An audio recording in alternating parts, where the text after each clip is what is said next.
Hello and welcome to another episode of Scott Reads Comics. Today I would like to cover X Factor Annual Number 4, published in 1989 by Marvel Comics.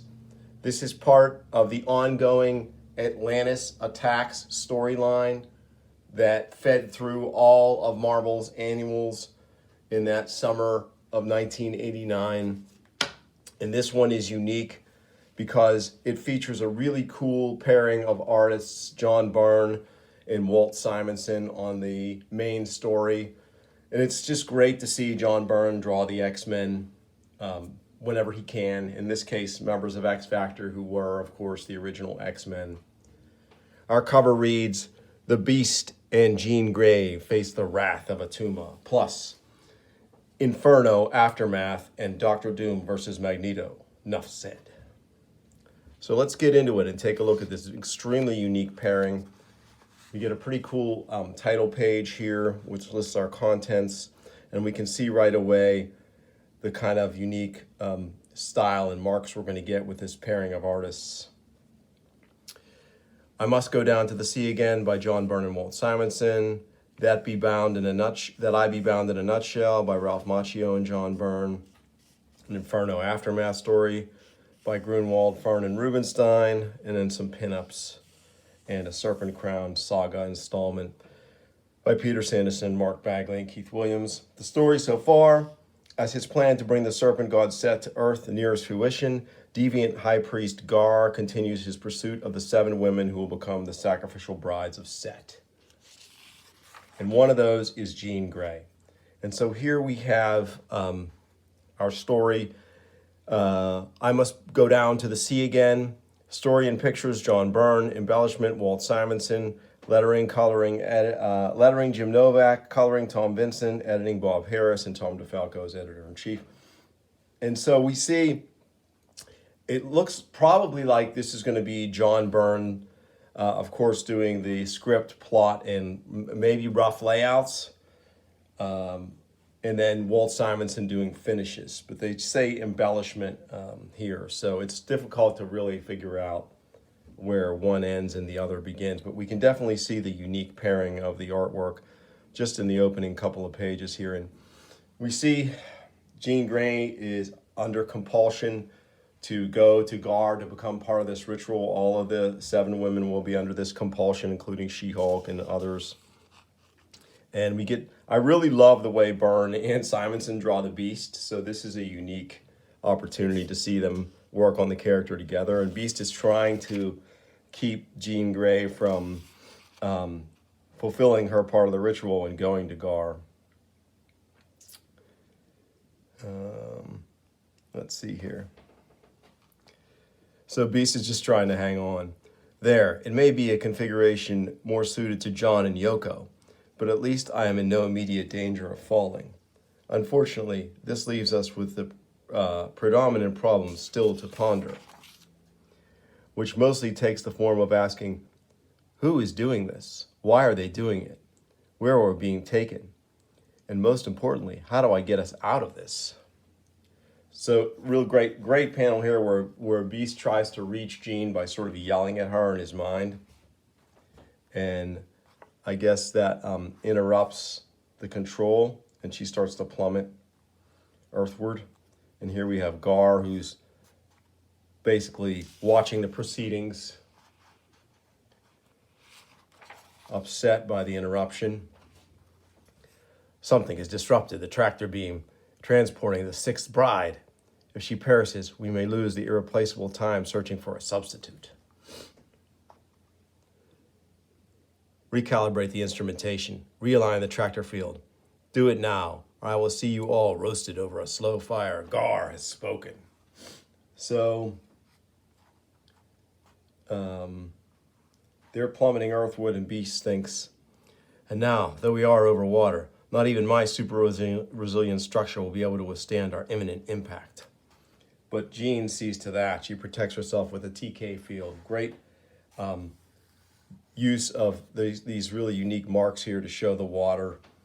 And I love the underwater scenes that follow from this. She is conscious, perhaps only superficially, but enough to have saved us. or at least started to. So, although aquatic activity has never been among the forefront of my many achievements, it's time to find out just how well Mrs. McCoy's only son can swim. Well, we know from previous Avengers stories that Beast does okay in the water. In Avengers 155 and 156 in the Doom Atuma War, he did okay in the water against some Atlanteans. And we're going to see that here. Here's Jean Grey trapped against this filter. And the lady, Jean, is stuck on one of the intakes. So how much water has she ingested? We'll see. Beast manages to break the surface, but I love this sequence here showing what looks like a shark fin, but it's actually some Atlantean troopers. And here's Atuma.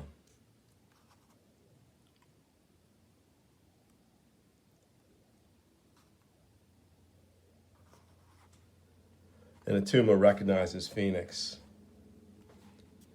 from way callback to Bizarre Adventures number 27, that great black and white story that was published post Phoenix's death, about how she had a run-in with Atuma and basically kicked his butt as Phoenix.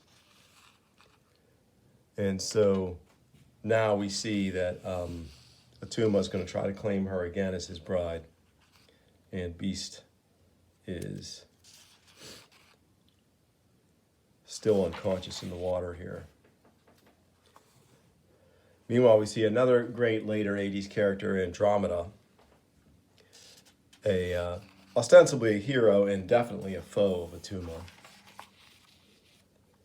And I love the way this underwater action is drawn here. Very cool. We see the forces of Andromeda and the forces of Atuma battling. Beast comes to. Looks like I wasn't just hallucinating. The sea is as full of Atlanteans as my lungs are empty of air. They don't seem interested in me anymore. Oh, got a little bend in the... Picked this one up during New Dimensions 50-cent sale, by the way. The end of 2023 50-cent sale. So it was a great bargain at 50 cents, I'll say.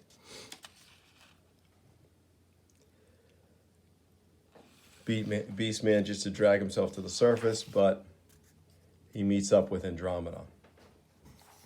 And they know each other. Andromeda, but you're dead. I saw your body reduced to ashes. How can you be here unless I'm dead too? That you are not my erstwhile partner, but the story of my resurrection must wait.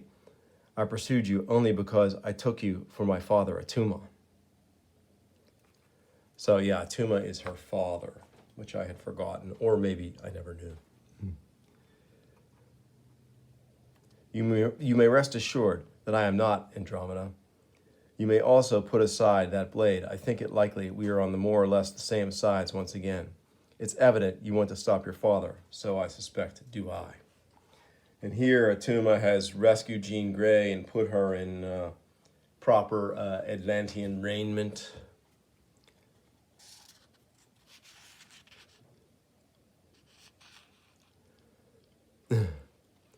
Of course, Phoenix tries to explain to Atuma that, or Jean Grey tries to explain to Atuma that she was not actually Phoenix. She was a different person, as per the immortal FF287 when Phoenix is, or was it 286 when she is recovered from the East River, when I should say Jean Grey is recovered from the East River in a cocoon that Phoenix placed her in.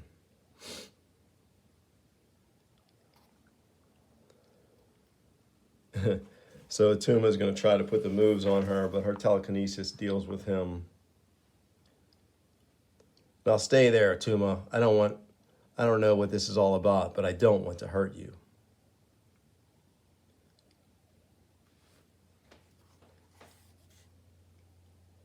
Uh-oh, so he's going to drown her.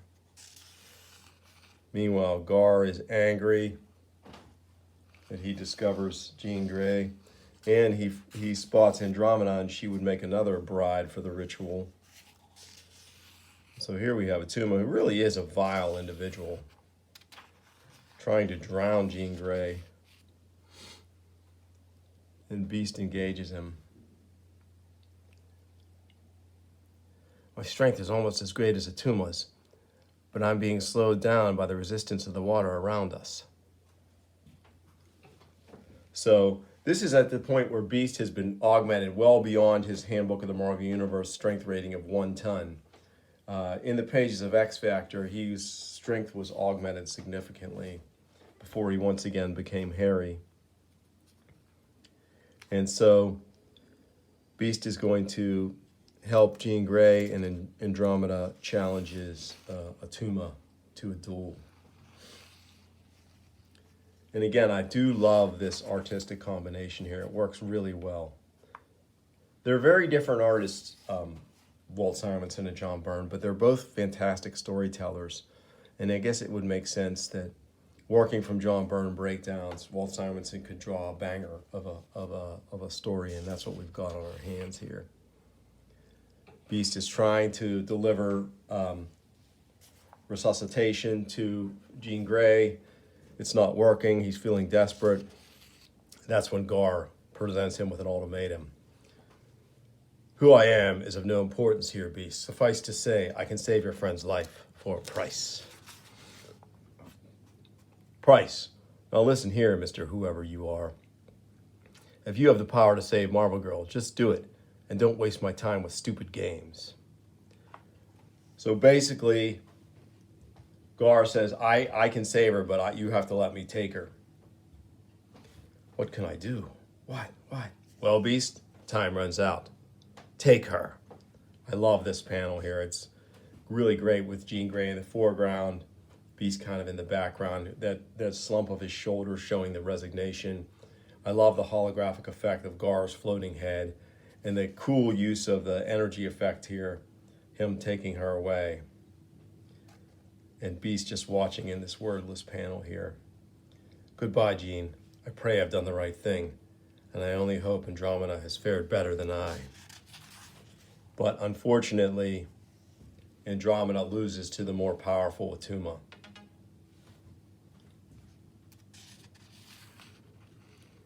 Gar is, of course, watching with his technology, and he spirits Andromeda away to become another bride, and his rival Attuma can only rage. And our story is continued in Web of Spider-Man Annual number 5. Next up, we have full John Byrne artwork on this story written by Ralph Macchio. That I Be Bound in a nutshell. And we have a great confrontation between two historically great villains of the Marvel Universe, Magneto and Doom, Dr. Doom. But in this case, Magneto is reformed at this point, and he is in his new costume as headmaster of Xavier's Institute and leader of the New Mutants, sometime member of the X-Men. So it's definitely strange times for Magneto. Doom presents him with his old helmet, which he had used to control minds. And we get a little bit of a reprise of Doom's origin, really well done here by Byrne, who of course knows it so well.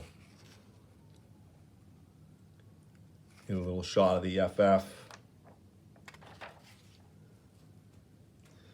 And then we get a reprise of Magneto's origin. His time in the Holocaust, the terrible times of the Holocaust, and the brief joy that he knew after that, and the tragedy that followed that sort of made him into the mutant supremacist that he became. He destroys the old helmet in a sign that he is a changed man, and of course exposes this young female mutant that Doom was using to extort him as just another Doombot, another robot.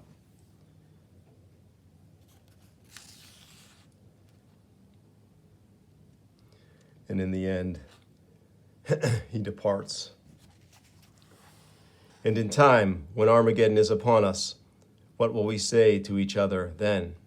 Farewell. And Doom says, such astute observations from an inferior. You are right, mutant. Of what use to claim a world of mindless masses, to lord it over glassy-eyed slaves who respond as if puppets dangling from a string? Doom is no gloating puppeteer. Where is the scope, the majesty, the bloodlust? So, a neat little encounter between those two. Next, we get a Mark Grunwald, Jim Fern, Joe Rubinstein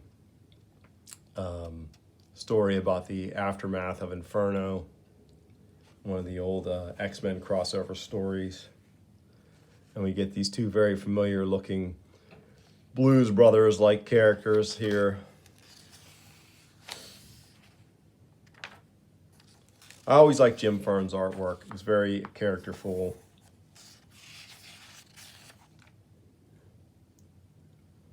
Cool shot of Gilgamesh here, hero from the Eternals. Perhaps the equal of Hercules.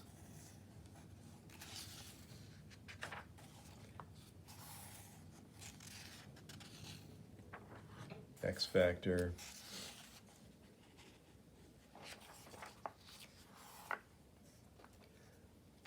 Great pinup from John Bogdanov and Al Milgrom, the various X Factor characters. And then we get another installment in the Serpent Crown history from Peter Sanderson, Mark Bagley, and Keith Williams.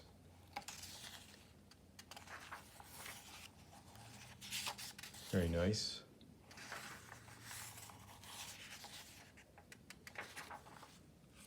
And that's it. That's our annual. So it was a really neat exploration of two incredibly iconic artists' styles melding together in this really fun story that was part of a much larger story, obviously. But as an artifact, as an art artifact by itself, I think it was really worth taking a look at. So I'm glad you joined me for this one. I hope you liked it.